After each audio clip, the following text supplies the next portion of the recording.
जय हिंद दोस्तों। Teacher channel पर आप लोग का स्वागत है। दोस्तों आज हम लोग क्लास 10th का ट्रिग्नोमेट्री एनसीईआरटी में एक्सरसाइज 8.2 का क्वेश्चन नंबर 4 देखेंगे। दोस्तों क्वेश्चन नंबर 4 में दे रखा है, आप देख लीजिए कि बताइए कि निम्नलिखित में कौन कौन सत्य है या असत्य है, कारण सहित अपने उत्तर की पुष्टि कीजिए। पहला नंबर सवाल है दोस्तों, sine into a plus b equal to sine a plus sine b. दोस्तों इस क्वेश्चन को काफ़ी हम आसान भाषा में और बहुत बेहतरीन तरीके से बताने की कोशिश कर रहे हैं, इसलिए दोस्तों वीडियो को अंत तक देखें और अच्छा लगे तो चैनल को सब्सक्राइब कर वीडियो को लाइक भी कर देंगे। और किसी भी तरह का डाउट हो तो आप कमेंट सेक्शन में भी पूछ सकते हैं। चलिए दोस्तों हम लोग स्टार्ट करते हैं। जो ये स्टेटमेंट दे रखा है सत्य है कि असत्य है, दोस्तों ऐसे मुझे कैसे पता चलेगा, इसके लिए आपको हम एक सोल्यूशन बताते हैं। पहले दोस्तों एक आसान सबसे तरीका है कि अगर sine into a plus b का जो फॉर्मूला होता है कि sine into a plus b equal to sine a into cos b, sine a into cos b plus cos a into sine b. दोस्तों sine into a plus b का formula a होता है, लेकिन ऊपर में आपको जो स्टेटमेंट दे रखा है sign into a plus B को सिर्फ sign a plus sine B दे रखा है, अर्थात इसके अनुसार हम कह सकते हैं कि स्टेटमेंट क्या है, असत्य है। लेकिन दोस्तों ये फॉर्मूला जो है इंटरमीडिएट क्लास में पढ़नी थी, इसीलिए आप अगर जानते हैं तो अच्छी बात है, अगर नहीं जानते हैं तो जो हम लोग पढ़े हैं अभी तक, जो साइन कॉस का जो ट्रिग्नोमेट्रिकल रेशियो के हिसाब से अगर हम बनाए तो यहाँ पर एंगल ए और बी दो प्रकार का एंगल दिया है ना। ये दूसरा सोल्यूशन आपको बता दे तो मान लेते हैं दोस्तों, माना अगर आप कुछ भी एंगल लेके देख लेते हैं, अगर ए इक्वल टू मान ले 30 लेते हैं और बी इक्वल टू 60 लेते हैं, तो भी आप ए और बी का मान रखेंगे ना तो आपको मालूम चल जाएगा, अगर दोनों बराबर आ जाए तो सत्य होगा, अदरवाइज असत्य हो जाएगा। तो यहाँ पर दो टर्म है एलएचएस और आरएचएस। अगर आप एलएचएस लेके देखते हैं, अगर एलएचएस में वैल्यू पुट करेंगे दोस्तों sine into a plus B, तो यहाँ पर साइन ए का मान दोस्तों 30 है और प्लस बी का मान 60 है। यहाँ मिलाकर क्या होता है, साइन 90 होता है। साइन 90 का वैल्यू हम लोग जानते हैं 1, तो दोस्तों यहाँ पर एलएचएस में 1 आ गया, मतलब इस टर्म को सॉल्व किए हैं। फिर हम आरएचएस देख लेते हैं दोस्तों, है sign a plus sine B. यहाँ साइन ए पुट करेंगे, दे रखे हैं कि साइन ए 30 डिग्री है और प्लस साइन बी 60 डिग्री है। अब इसका दोस्तों वैल्यू पुट करेंगे, साइन 0 का 0 30 डिग्री का 1/2 होता है और 60 डिग्री का दोस्तों क्या होता है, साइन 60 का √3/2 होता है। यहाँ से भी अगर सॉल्व करेंगे, दो का एलसीएम लेंगे 2 आ जाएगा, 2 कम 2 तो 1 का प्लस √3। दोस्तों √3 का मान भी 1.73 कुछ होता है, 73 होता है /2, जोड़ेंगे तो 1 1 2 2.73/2। दोस्तों भी काटेंगे तो 1 से ज्यादा मान आएगा, अर्थात देख रहे हैं कि दोनों बराबर नहीं है। जब दोनों बराबर नहीं आ रहा है इसका मतलब है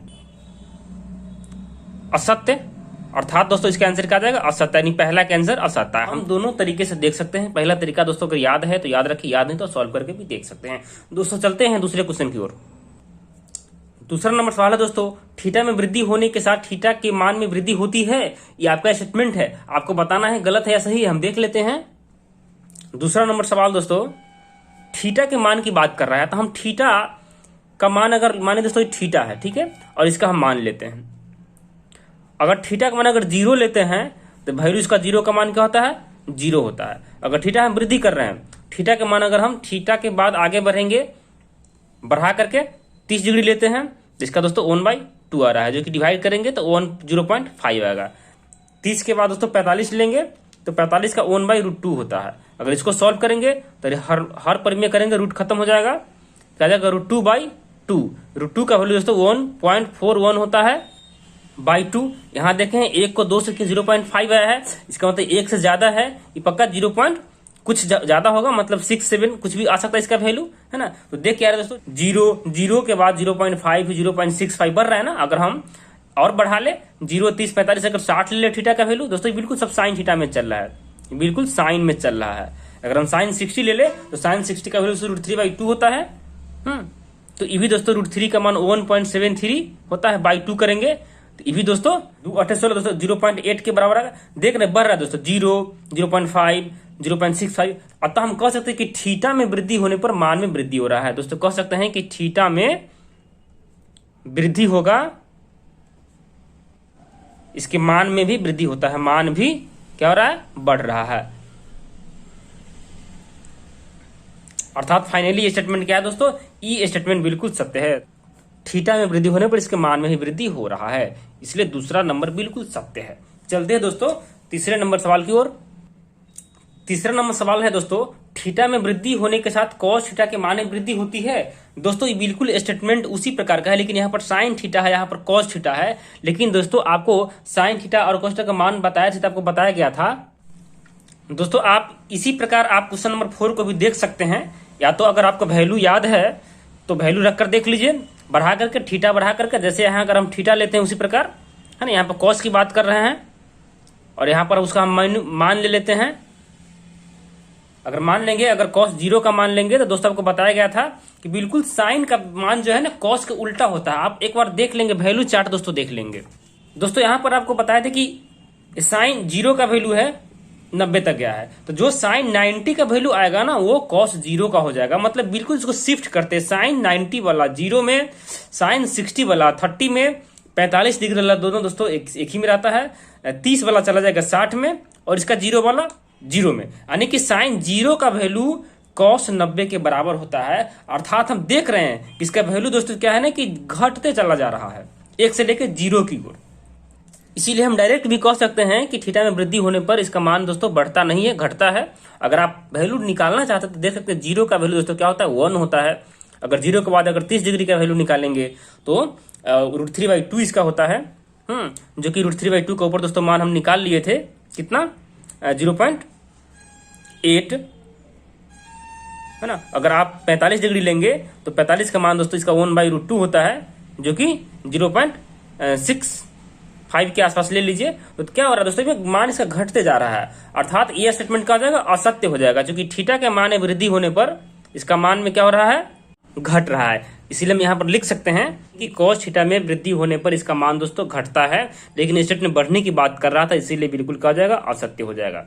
इसी प्रकार दोस्तों अगर हम क्वेश्चन नंबर 4 पर चले, दोस्तों क्वेश्चन नंबर 4 में स्पष्ट दे रखा है कि यहाँ पर देखेंगे कि थीटा के सभी मानों पर साइन थीटा बराबर कॉस थीटा होगा। दोस्तों सभी मानों की बात कर रहा है, तो साइन थीटा के सभी मानों के लिए हम लोग देख सकते हैं दोस्तों, अगर हम साइन 0 का मान रखते हैं तो साइन 0 का मान 0 हो जाएगा और कॉस 0 रखेंगे तो उसका वैल्यू 1 हो जाएगा। दोस्तों हम साइन 0 के लिए देख रहे हैं, क्या दोनों का वैल्यू बराबर हो रहा है, बिल्कुल नहीं।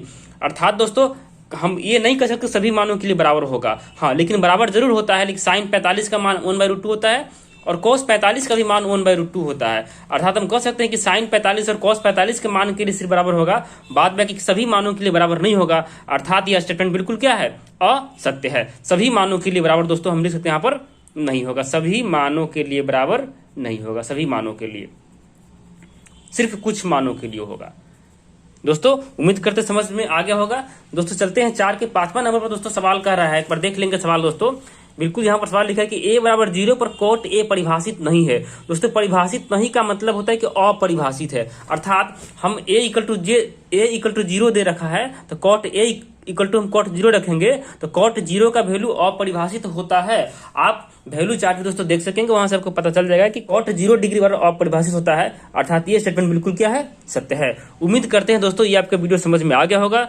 तो दोस्तों जरूर वीडियो को शेयर करेंगे और लाइक भी करेंगे। धन्यवाद दोस्तों।